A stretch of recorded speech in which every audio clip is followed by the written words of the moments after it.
freaks. I'm here to give you questers for the Cauldron of Dagda portal report with a little wild card read. There was just so much coming in, and I've been getting a lot of downloads the past couple days. I definitely got a message on the wind today for sure. The sylphs brought me a little something that just really put the exclamation point at the end of a statement and a need for us to continue forging on toward our north node, toward that destiny, toward Liafael, the stone of destiny, which is the fourth jewel of the Tuatha De Danann, and will be the final quest for this series. Okay, there's going to be a lot more series to come, and a series that will span a lot of different traditions and bring in a lot of diversity, and all with the purpose of kind of journeying through these things together and getting an education along the way, learning more about each other, learning more about each other's roots. It'll forge a lot of connectivity. It's a really grand vision that's unfolding right now, and I'm excited to bring it in here. And there's so much to share. But tonight we're going to focus on the issue at the matter of hand, okay? And I do want to say that if you are coming to this late, it's okay. There's, all the magic and all the energy is infused in all of these recordings. So you receive the transmission when you receive the transmission, all right? So don't worry about quote unquote being behind, all right? There is no behind. You're right where you need to be. But those of us who started on this journey together, I am being told that I need to let y'all know that we're starting our quest for the fourth jewel on the 13th when we have a new moon in Scorpio at 20 degrees. And I want to bring in the Sabian symbol for that new moon in Scorpio at 20 degrees because it has importance. There's the Sabian symbol associated with that is a woman drawing two curtains aside, two dark curtains aside, actually. And Rudyard has kind of expanded on that and added, and in doing so, closes the entrance to a sacred pathway. Okay, so it's interesting. It's almost like I feel like this is an initiation point that Fairie is introducing at this point with going for the fourth jewel of the Tuatha De Danann. That maybe if you are not ready to take the leap required to quest for the fourth, that you should just sort of maybe enjoy taking in the reads, but not necessarily quest at this time, simply because it seems like they're using this particular one as an initiatory gateway. All right. So they are asking for your faith. They're asking for you to be a little bit daring and bold because you can't quest for this last one if you're not in a bold, daring place. All right. I mean, Fairy issues the rules. I don't. And there's something that really needs to be brought forward about this. Now, it's a dicey environment. Let's just look at what's kind of gone awry in the cauldron of Tata. We got a situation here where we got some kind of like sex witchery going on. All right. This could be a group of chaos magicians, people who like to raise energy with their sexual power using their wiles in the bedroom. And we got a little bit of a circle jerk situation that's created an infinite cosmic mess. This is when too many conjurers have been getting together and conjuring together and bringing in that sexual energy on top of it. Working with that sort of alluring, enchanting energy. The thing is they've done, called up a kraken, man. We got this octopus energy out of control. There's this real grabby, clingy, controlling energy going on in the cauldron, and that has no place in the cauldron. I mean, you just can't quest from a place like that. You won't hit your destiny. So there's a little bit of a cleanup going on right now in Fairy. We got a little bit of you know uh, need to clear out some of the heavy energy that's blocking the transformation process. This is what happens when there's this kind of infinite cosmic mess, is it can cause a lot of drama. It can cause a lot of tempers to flare. And, like I was saying before, you can't enter into fairy if you got a heavy heart, man. You got to be able to like keep it flowing, keep it moving. You have to be focused on love. You have to be somebody who is able to kind of just be in that space of emotional freedom, okay? Free your mind. It's all about freedom with fairy, and you have to be able to really trust the flow of the inspiration as it comes in. And it doesn't mean that there will never be another quest for the four jewels of the Tuatha De Danann. I think it's a great one to continue to travel, and it's actually foundational for the path of fairy. That this is something that you will continually do. But just as far as being part of it with this group that started it out and is holding the ritual space around it and has been building this energy, if you're not going to be able to take the leap into the stone of destiny, then you should just kind of just let it just like chill and just sort out what you got to sort out. All right, that can happen. There's times when people go to journey into fairy and they need to take a break. They don't realize what a transformational process it is, what it can stir up on the subconscious level, the emotional integration that's required. But for those of you who are game and are stout of heart, we're really going to get things cooking because we have Cerridwen officially stirring the pot. And I didn't know how the feminine was going to make themselves known, but it's just so perfect. Of course, Cerridwen comes on through. Cerridwen is an aspect of Danu, the mother of the Tuatha De Danann, the gods, and the queen of fairy, so it makes sense that this aspect of her would come through like this. And there's many different aspects of her that will come through. She is a primordial goddess energy, this root of fairy goddess Danu. But I'm not going to get into all of that now because that's when we're going to be bringing in the manifestation work. That's when we're going to be really rooting fairy. Okay. So, those of you who are stuck a little bit behind, you might want to catch up. You might want to, maybe we can let you like slide in if you do go through the disc curriculum, the first disc curriculum. By new moon, you should be ready to start diving into the second disc curriculum, which is going to be building. Okay, important stuff. Make sure you're, working with that because it's all foundational. You're getting a little, peek into the wild side of fairy. And there's a reason why the foundation's important. And Pluto and Capricorn is further highlighting that. Remember, we need the foundation for stuff to grow. So do be mindful of this. I'm working with the Arcane Bullshit deck tonight. We're gonna have a conversation with the cards while I lay out this download for you. Yes, look, the super horny porno owl. Yeah, it's time to quest for some wisdom, man. And that's what Cerridwen brews up in the cauldron, right? She has her own cauldron. She has her cauldron called Awin. I was wondering how the feminine was going to come in, how it was going to manifest to merge with Dagda. I mean, we needed that.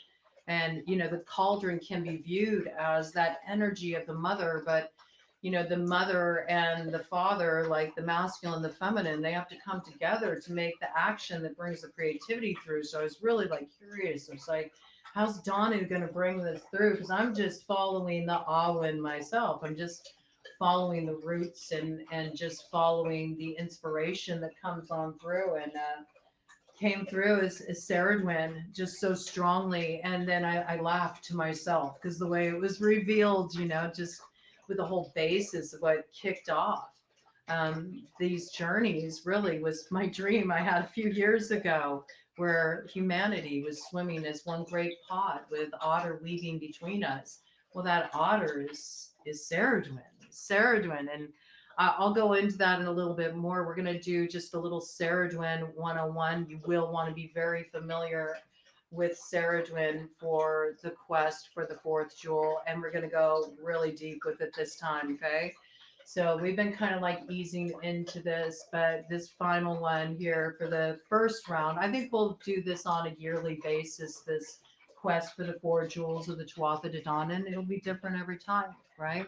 We travel in those loops and spirals, but um, I think that, right now it's really important to have kind of like a basis of understanding so you can really connect how things are passed on through oral tradition within fairy.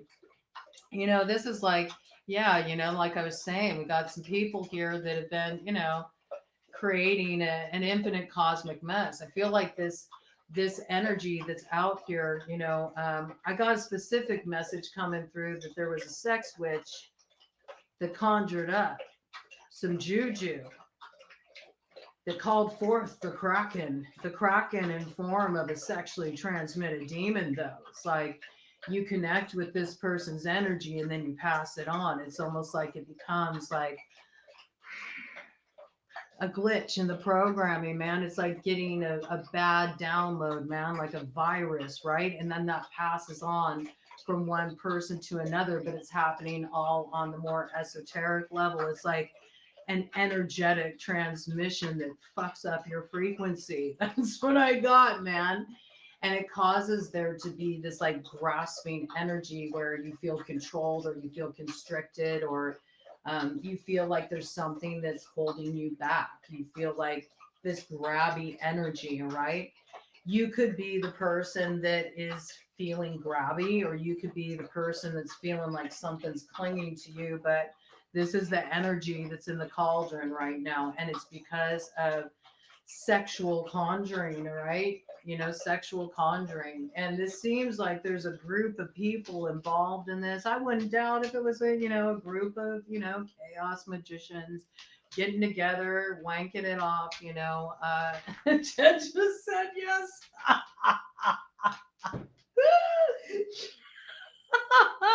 Charging their sigils up, but it's messy.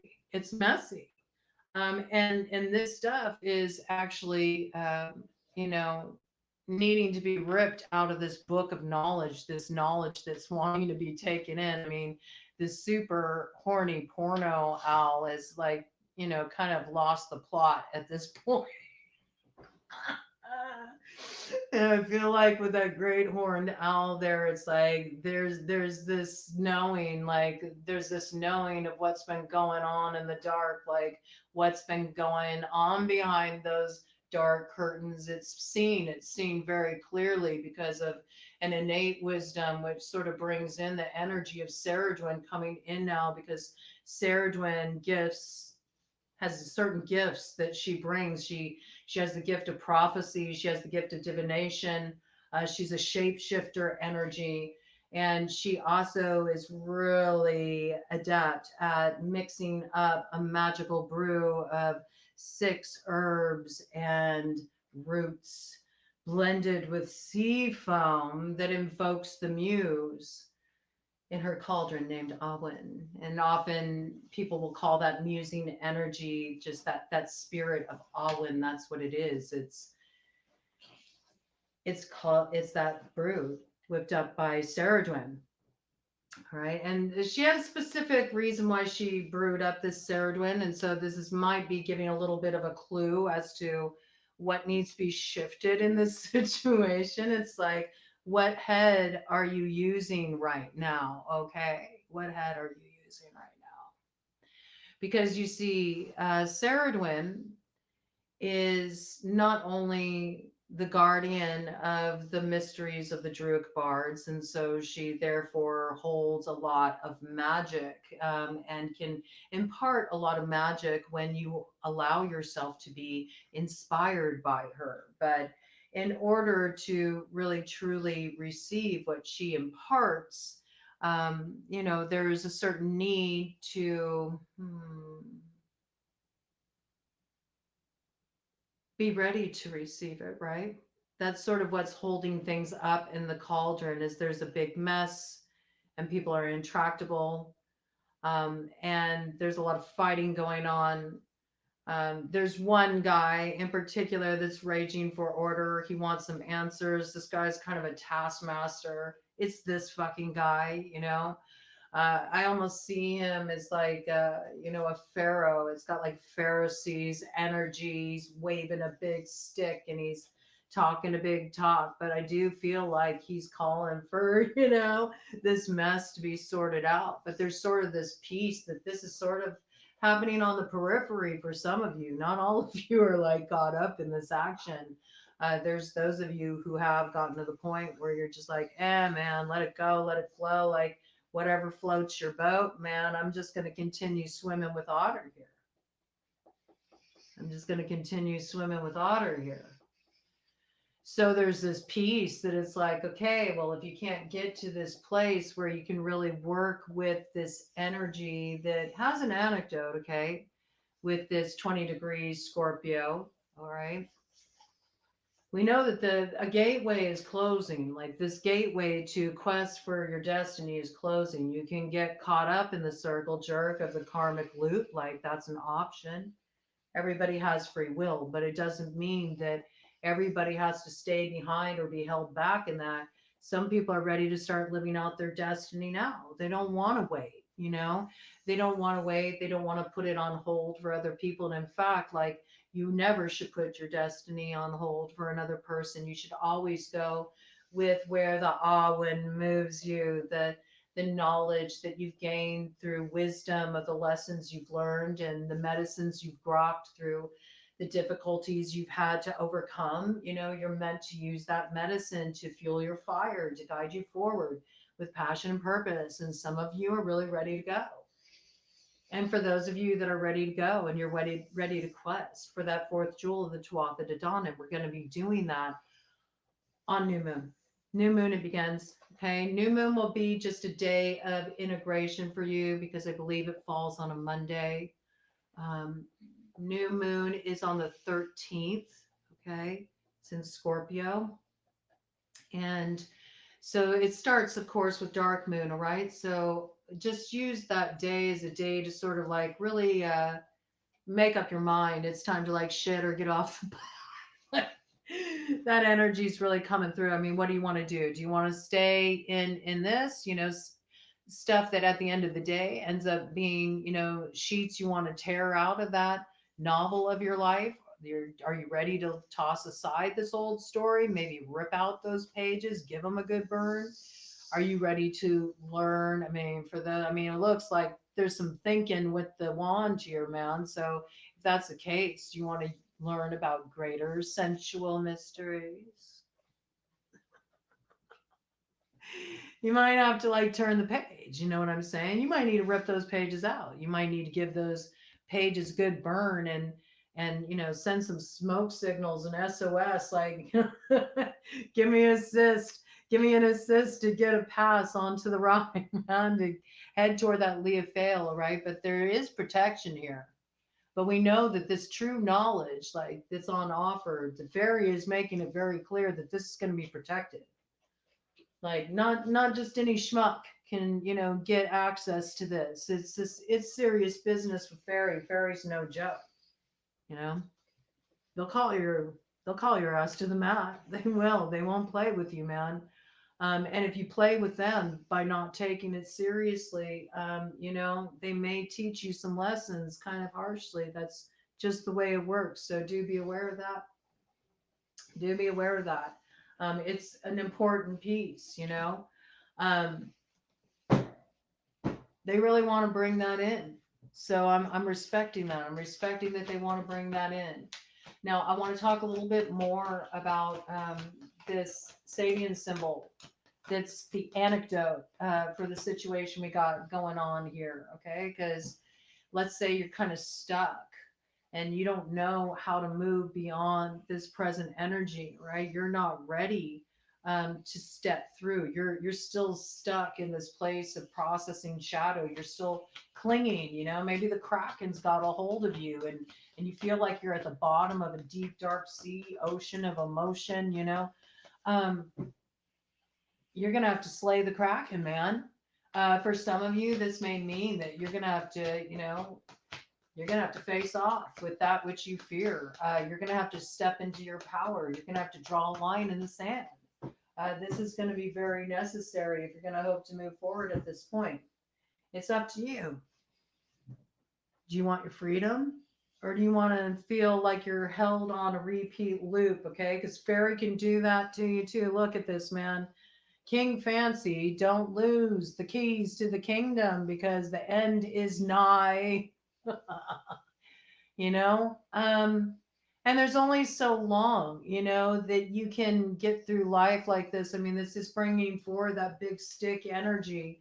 It feels old, it feels like pharaoh times. It makes me think about that energy of the oppressor and the oppressed. Somebody here is kind of like oppressing everybody. And yeah, they may have their position right now, they may have their status right now. They have built that on other people, though, and that can quickly be taken away. you know, it's amazing what can happen when you get stuck in a karmic loop, because then maybe everything you took for granted is taken away. So you can, learn a lesson, learn an important lesson. All right. I mean, we'll be getting into all of that. A lot of it has to do with mindset too, like where you're putting your focus. We'll get into all of that with the quest for the fourth jewel, but this is something to be really mindful of here. Like, what is important at the end of the day? Is it all about you? Is it all about your wants? Is it all about your needs? Or can you really get outside of yourself, and can you get to that place where you can just have total like allowing for people to be who they are and just trust the flow of your own life, even if it might take you away from other people? And that might be the daring that's required right now. You might really need to step outside the box. You might need to head down the road less traveled, man. And that might feel intimidating, but fortune favors the bold, and you need to be daring, especially if you're going to journey through fairy, man. That's just the way it is. If you feel stuck and you feel like you don't know how to break free of what's controlling you, or what you feel like you can't let go of, and you don't really understand why you're feeling like this. I mean, for some of you, it's because y'all have been messing around with some some hot topic, hot pocket magic, man. And I told you, it makes a mess, man. It makes a mess. It's too much energy corded into each other's energy. And then when you're operating in factions, man, and you're moving like that, then there's all this complication, and you just end up just getting yourself all caught up in a big ball of confusion, and nothing works. And then you're like, point at those around you, and you'll say, oh, well, you must have done something to me, you must have done something to me, or but nobody did anything to you but yourself. It's just misusing power. And yes, I do pick up a strong occult piece with this. I do have the occult tarot here, and I am gonna pull it out, to get some details on that. But I do feel like there's been a lot of magic being thrown around. And I think there's been a lot of magic thrown around. This make me think of Harry Potter, because of Harry Potter culture. Everybody just thinks like, oh, it's just fun, it's just games. It's like, no, man, you got to understand energetics. If you're going to start working with metaphysics, like, you really need to understand the responsibility of that, and how it can affect people, and what it can cause. I mean, look at this. What are you transmitting? This looks almost like, I don't know if you can see it. Look at it. It's like airwaves. It's like broadcasting a signal out there, right? You got to be mindful of what you're broadcasting before you flatline, man. And you just get that screen that comes, back in the 70s, at the end of television programming for the evening, they used to play the national anthem before the screen went like this, just white noise. And that's what it reminds me of. It's like, time's up on this. Like, that's not going to work anymore. It's not going to work anymore where people are selfish, or they don't consider how others are affected, where they misuse their power. you know we're not going to tolerate it on any level, not on a collective level, but certainly not in our connections and our lives, and in our relationships with the people that we're supposed to be able to count on. There's been a lot of people, man, that have been going rogue, right? I mean, I have to say, I'm going rogue too, but I'm going rogue because to go rogue at this point is to take the more conscious path, I have to say. There's a lot of people out here that are just kind of like mired in the BS, and they don't want to get over it. They don't. They want to cling to the old programming. Well, those of you who are ready, be ready for it, because you can shift this energy. If you're sitting here and you're like, I don't want to stay stuck in the karmic loop, and yeah, I'm dealing with mess. What can I do to get over it? Well, you got to work with the Sabian symbol for Aries at 24 degrees when this new moon energy comes in. Okay, and that is an open window and a net curtain opening into a cornucopia. This is going to be the Sabian symbol that kicks off our journey into the fourth jewel of the Tuatha De Danann, like the energy we need to work with. It's sort of like the key to unlock the challenge of what happens once you do work with that Sabian symbol of 20 degrees Scorpio, and you say, okay, I'm parting the dark curtains and I'm opening up into this light and this expansion up ahead. And I'm really ready to step into my destiny, even though I can't necessarily see where I'm heading. I want you to think about this for a minute. It's like people always talk about fumbling around in the dark, right? But people don't often think about how light can blind you too, right? It's like when the light first comes on in the room, or when you first step on stage and there's all the lights, coming at you, all the stage lights, or if you step onto a red carpet and there's flashing cameras, okay? Or when you wake up after being on the operating table and there's like, whoo, this bright light there. You know, it can be equally disorienting.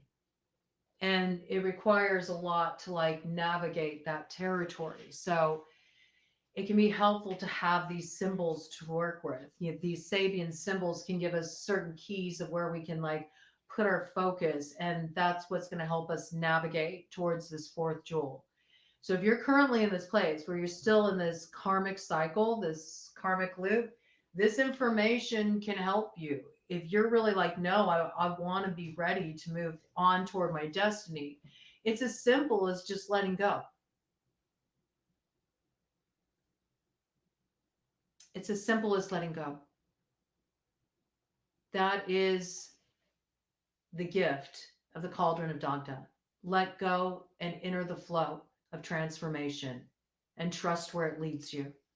That's it.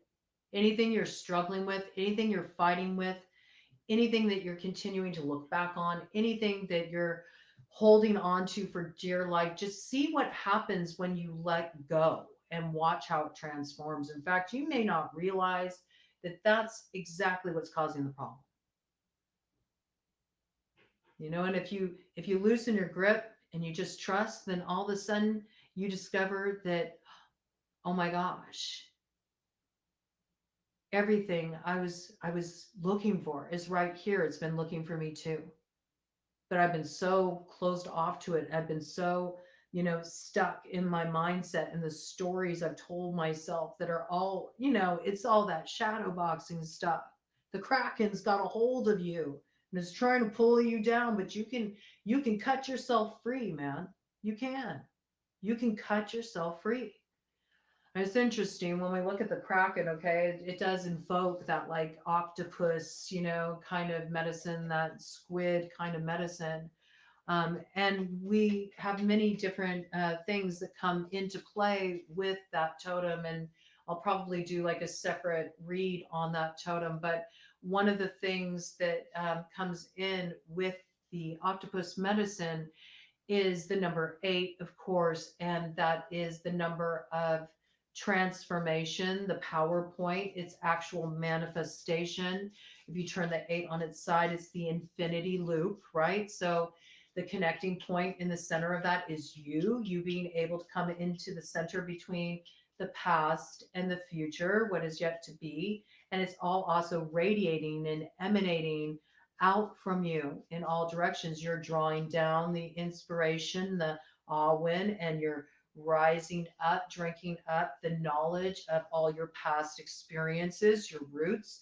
And then this 8 energy, it activates the ability for it to radiate out. And then you send out that signal into the world, right? This energy is very front and center. It's about holding power in balance, not like the two of pentacles, where it's like lopsided, like, whoa, and I wonder why we're two ships passing in the night, or I wonder why my ships won't come in and are lost at sea, about to capsize. It's because there's one or the other battling it out for power, when power is all shared. All there can be is distortions in the power from those who are locked in that grabby energy. That's what causes the problems, man. So this energy is asked to be transformed. And Fairy won't let it in for questing for the jewel of the Tuatha De Danann. So that means like, just chill, man. Just like relax, man. And just surf it. Just surf it however you have to surf it, right? Maybe you surf it like me and you're out there and you're like hanging 10. And maybe you surf it like Cal surfs, sitting on the skis. It's okay. But just surf it. And what does it require to surf it? It requires this ingredient, this one ingredient to whip up this potion in the cauldron of Dagda to help fuel that Awen energy. It requires faith. Mm-hmm. It requires faith. The symbol for that Aries 24 degrees, an open window and a net curtain opening into a cornucopia. Rudyard said of it, blown inward by the wind. Okay, remember we had this kind of come up in some of the I Ching readings we did. The gentle penetrating wind, we got that. That hexagram came in a few times as we've moved through the cycle. This is the way that you can accomplish great things. It's through more the gentleness, right? Working with that, the softer energy. You don't need to walk and carry a big stick and, knock everybody into submission. Like there's a way forward that hasn't been tried in this situation, in your circumstances on your path up to this point. There's also a way through you that has not been activated to this point, and you might feel very combative with this part of you. You might feel combative because of outside authorities, those people you've granted that authority, whether they be a lover or a friend or your family member. 33 on the clock.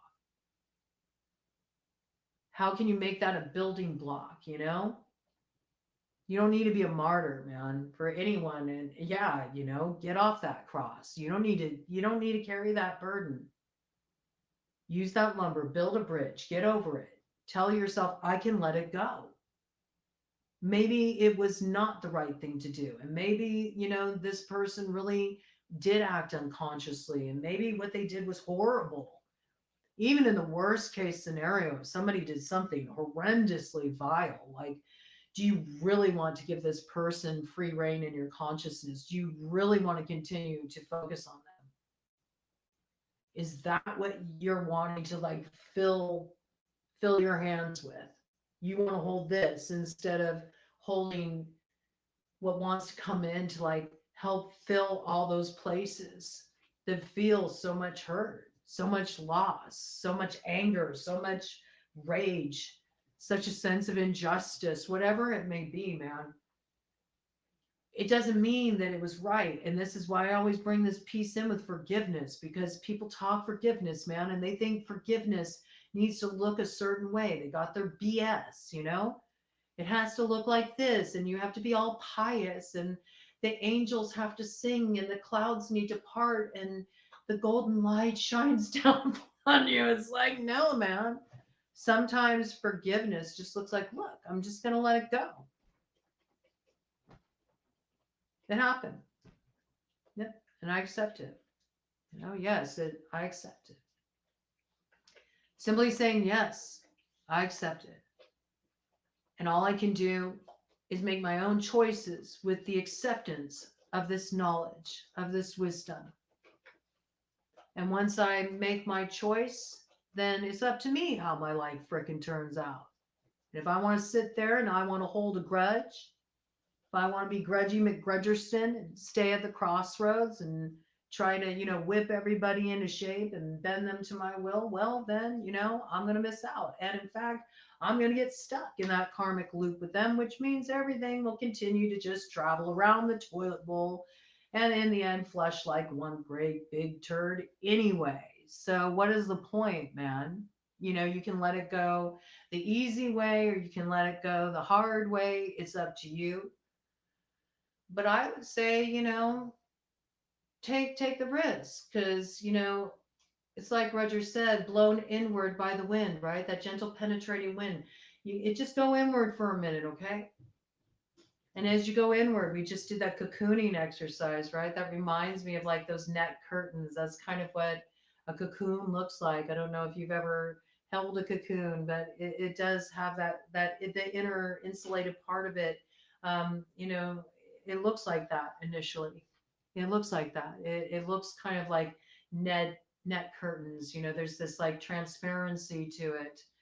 Um, he says when the curtains take the shape of a cornucopia when they're blown inward. So it's like you're taking that prana vayu, you're taking your life force energy in your, and you may need to cut cords to do that in some cases, right? You may need to draw some boundaries in order to do that. Pull your energy in, do that cocooning that we brought in the white light oracle drop in yesterday. No, doing so at this time, it will allow it to take the shape of a cornucopia. In other words, everything that will fill you with the abundance of that awe and that inspiration, the thing that will give you the key that unlocks your blessings, like will flow to you. It's actually a really beautiful energy, right? But right now, there's too much leaky Shakti that doesn't allow you to go through this door, right? All right. So this is about doing some repair work, doing some healing work. Uh, you know, you have some time over this weekend. You don't have to spend a long time moving through this. This illusion, healing has to take forever. Forgiveness has to take forever. It's a bunch of nonsense. No, it doesn't. You can make it happen just like that. It's how ready are you for it? How ready are you to be free of that nonsense? The sooner you're ready, the sooner you're free. That's it. You're the only one holding yourself up. It's true. It's true. If you're engaged in some back and forth, if you got some drama or something going on, it's because you're actively plugged into it. You're getting something out of it. You got to figure out what that thing is. You'll figure it out. And the falsehood it is once you do this, pull your energy back, go internal for a little bit. And then you'll realize, oh, I can let this go, man. I don't want to hold on to this. I don't need to figure it out anymore. I know what it is. And I know that this is not it. I know I'm being called to something more. You start to clear that out. You just having the willingness. Yeah, I'm willing to let it go. That makes you ready. Now you're receptive. Then this inspiration can start to come in. And then that opens you up to what you're really meant to receive, which is your birthright, your destiny, what you're here to do, or at least at this stage of the game, man. All right. It's one major step on your journey because we never stop questing. We're always on that hero's journey our whole lives, man. But in order to do this healing work, you got to fill in the gaps, man. There's something you're not seeing here. You know, you're not seeing it. There's an opportunity that's actually right in your environment, and you're not seeing it. There's a key right in your environment, and you're not even paying attention to it because you're distracted by nonsense. You know, your inner vision isn't clear either. There's something faulty in the logic here, all over the place. What you're feeding isn't feeding you. There's no nurturing here. And you need to speak your truth and get aligned with your purpose. You know, all this imagery, and that cross imagery, because it wasn't through the hands, it was more through the wrists. And then that right there, it's talking about this like need to like question some of the stories that you've been telling yourself, or these principles that you've been living by, and if you really want to enter through like that doorway, to really discover what it's all about. Like, what has it been all about? Because it all serves a purpose, man. And there's something that's meant to come out of this experience for you, no matter how messy it is, whatever you're going through. You're meant to get something out of this. And that something is in alignment with your purpose. But, there's this energy. It's like I was talking about. Look at that moon there, right? This is what really came in with the full moon, what got highlighted with the full moon. Remember, it's the widow standing over an open grave. That's what this last full moon in Taurus came in with. You can see there's all this energy that needs to be transformed, and it's very sexual. We have the coffin full of snakes, full of tacos, or, well, snakes full of tacos. Oh, okay. All right. I'll let your mind just do something with that. We won't go there, okay? But the coffin full of tacos, full of snakes. Okay, so this is about that entangled energy that I was talking about. The entangled sexual energy. There might be some principles of pleasure involved within this piece too. I'll just touch on that. This might be part of the rift in between the masculine and the feminine, is that the feminine is needing a little bit more pleasure. This kind of like pleasure principle, and especially in terms of sensual pleasure, and for those needs to be considered. Feminines, you might need to stop relying so much on receiving that from the other, and you might need to kind of like take charge in this area and really invoke that pleasure within yourself, all right, and enter into some of the more tantric mysteries, all right. We'll talk about that.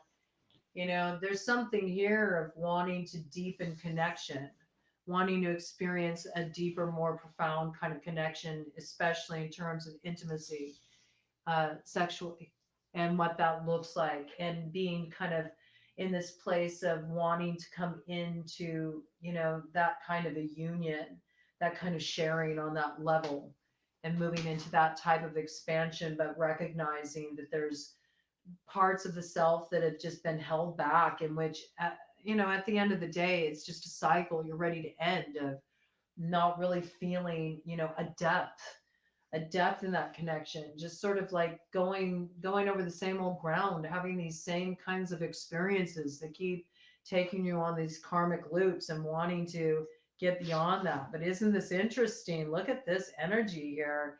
Yeah, it's the double caveman in reverse, and then the king shit in reverse. So I think this is good. Okay, somebody's been in this place. Okay, they've been really stuck. This is like really speaking sort of like masculine archetype here, but we can really see if we turn it upright, all right? The feminine is here too. The masculine and the feminine need to come together in order for there to be a manifestation. Like nothing can come into being without these two polarities balanced, right? Being in the center point, the balancing point between the two, that integrated point, right? And we know what we're battling against is like this old, like double caveman mentality, right? It's like that caveman energy squared. It's like this thing it's just so outdated. It's time to really get a new view.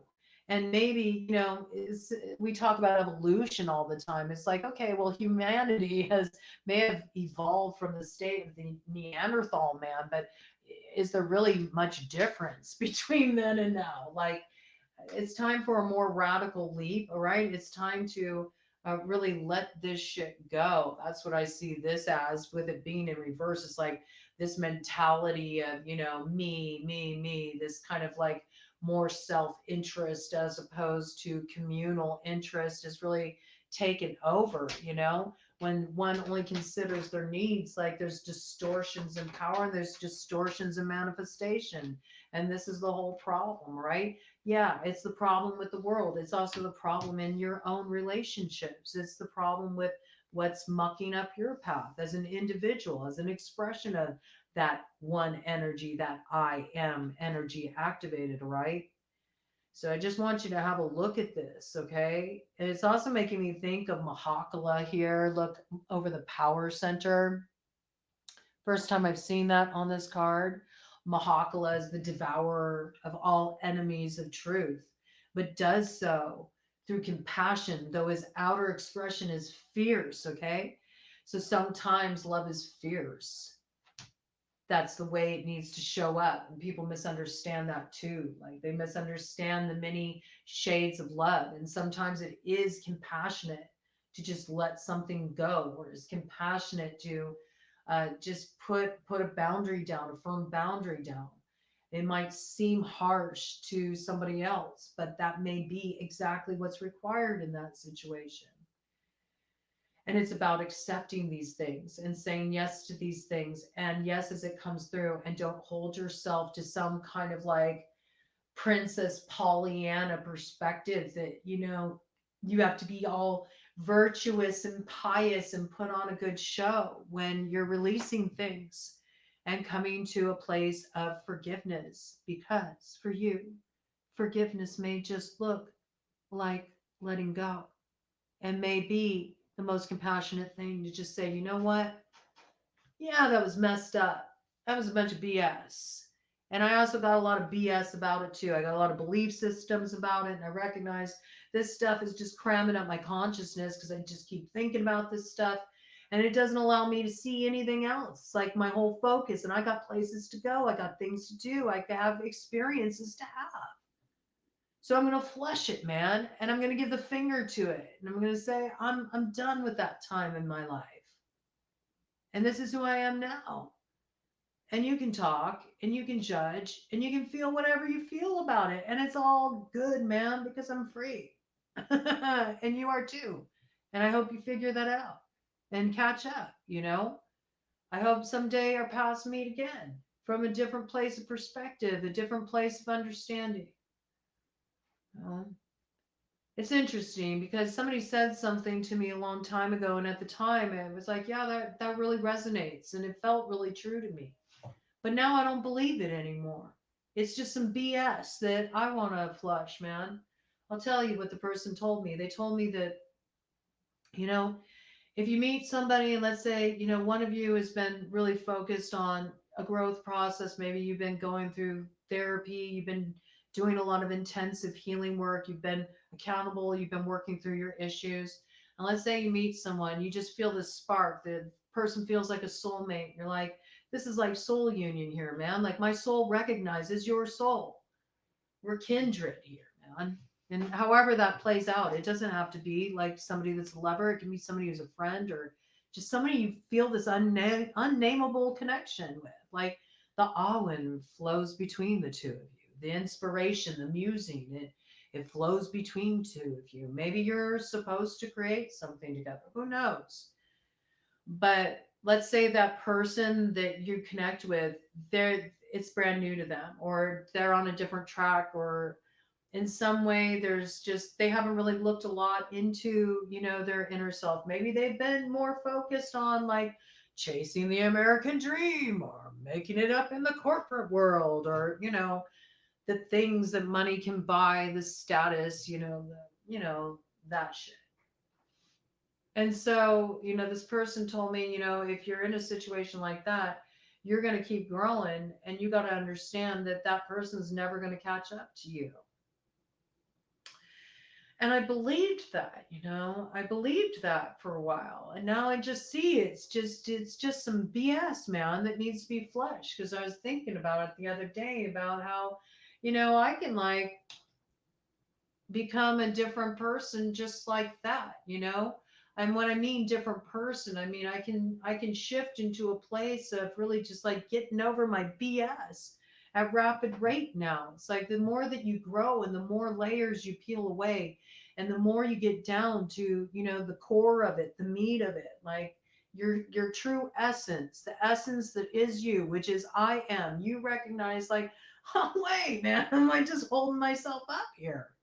All I have to do is decide that I want to get out of this, that I want to be free, and then I'm free. It doesn't have to be that way. So don't look at it from that perspective either, because that can also be sort of like a looking down at someone, right? You know, they can feel that way. They can feel that way that you're viewing yourself as being somewhere higher than them, and you're not. You're just your experience is just different. Maybe you've learned certain things that this person hasn't learned, but maybe they have some things to teach you too. So it's not so much about it being perfect or you both needing to be in the same place in spiritual growth. It's just, do you have the willingness and the desire to grow together, to grow through this experience, whatever that looks like, wherever you're at. And maybe in the sharing, the teacher learns something from the student. That's often how it works out. You know what I'm saying? It often works out like that. And the more that we're not attached to these like labels, the more that we find the way through. And it's a beautiful thing, right? Yeah. It's like this energy. I love this because uh Cerridwen is stirring the pot. That's the download I got. She's stirring the pot. And every time I've been calling up the energy, I see her like stirring that pot. She's whipping up the portion of the potion that we'll each receive.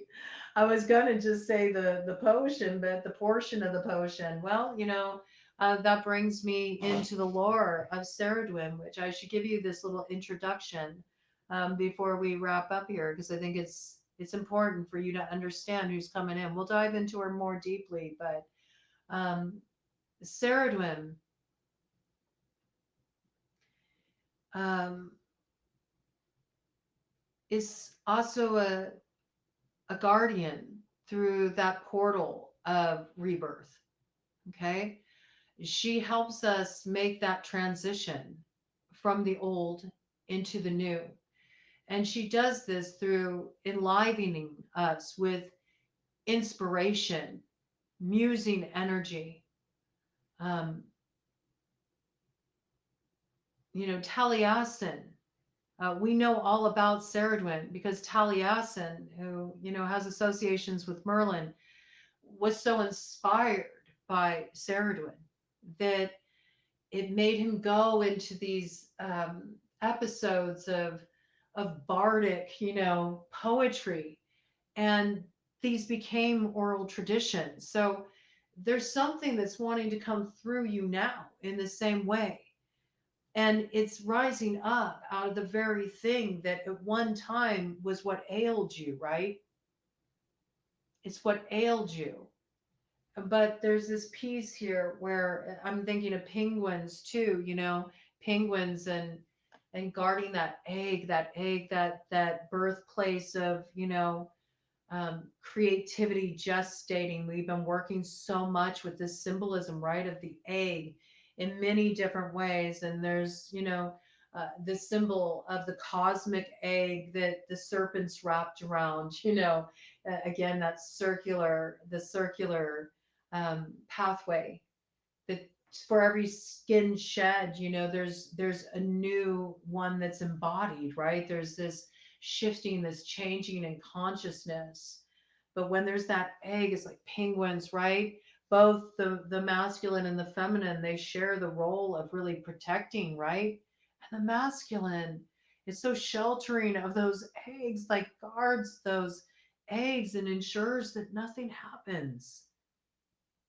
It's like such a beautiful story, actually, this penguin totem of really safeguarding and holding this ability to create and to bring forward a new vision, and how that should be tenderly watched over and tended to each every step of the way, right?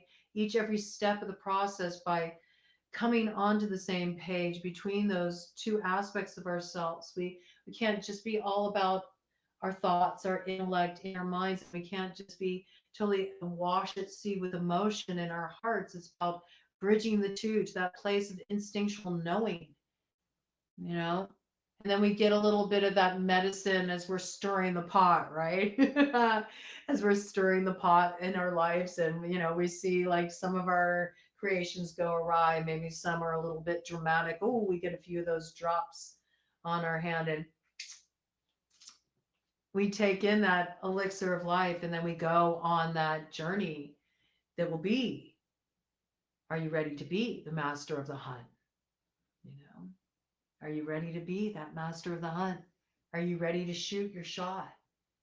Are you ready to shoot your shot and go for that fourth jewel of the Tuatha De Danann? It's as simple as letting go and having faith that if you let go of what was and you step into the unknown and the uncertainty of what will be, that you will enter an initiatory gateway.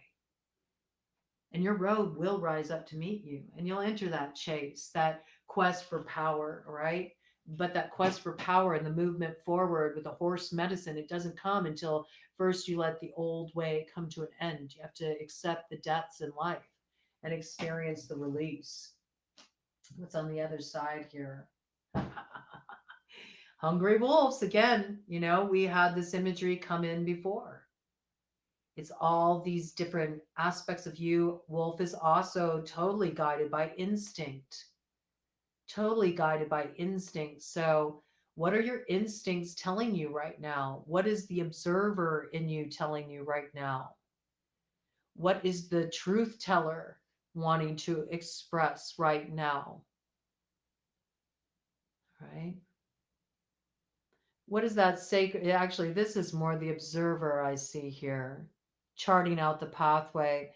This one looks a little bit like a little bit of that initiator. Also, I'm getting kind of like sacred clown energy, trickster energy a little bit.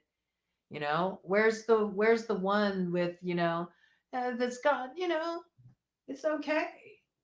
It's okay, man, to be a little bold with it. Maybe you do need to be a little bit bold with it. Maybe you are meant to live out loud. You're not meant to live quietly. Maybe you're not meant to tone it down. You know what I'm saying? And then here's this part of you that, you know where you belong. It calls to you and you call to it, Even in the darkest of places, you feel this connection. And it's that thing that pours the light into you, right? So get a handle on that by letting go. And Wolf will be able to open up the pathway and guide you. Wolf Totem will be able to guide you on that pathway forward. Well, we know what's coming in, creativity, because Gwion first becomes the hare. And there's a lot of medicines with the hare, and because of this shapeshifter piece that's coming in with this particular jewel for the fourth jewel, I will be bringing in totem reads just so people can understand how to like grok it and work with it and work with that shapeshifter energy. It's important. It's an important part of it, right? So, you got to release the grasp. And for those of you who've been doing like chaos magic, sigil work, and may seem counterintuitive. I know we always hear that, idle hands are the devil's playthings. Well, maybe that was the problem. Maybe you weren't grasping the right things. You weren't grabbing a hold of the right things. Maybe you need to grab a hold of yourself. Snap yourself out of it and start thinking about what you really do want to bring forward. It's interesting. I was going to pull out an occult card, but it doesn't seem like that's the way this reading went. It wanted to be all arcane bullshit. So I'm just going to do a cut of the deck. What do you say? Because I do feel like we need to bring something in. We need some kind of a bit of magic because Cerridwen is the sorceress, right? So let's see, what bit of magic do we need at this time? What should we be working at this time? Cerridwen, give us a clue as we close up this journey and prepare on new moon to head toward that Leophale's stone of destiny.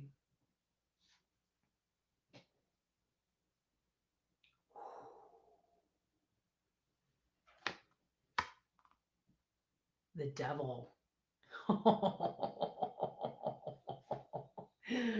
The devil. Interesting.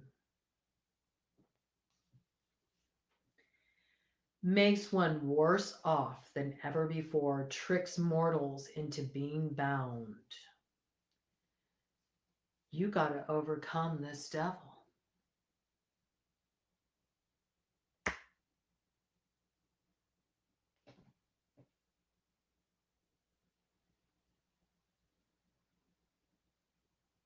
I just heard an interesting message.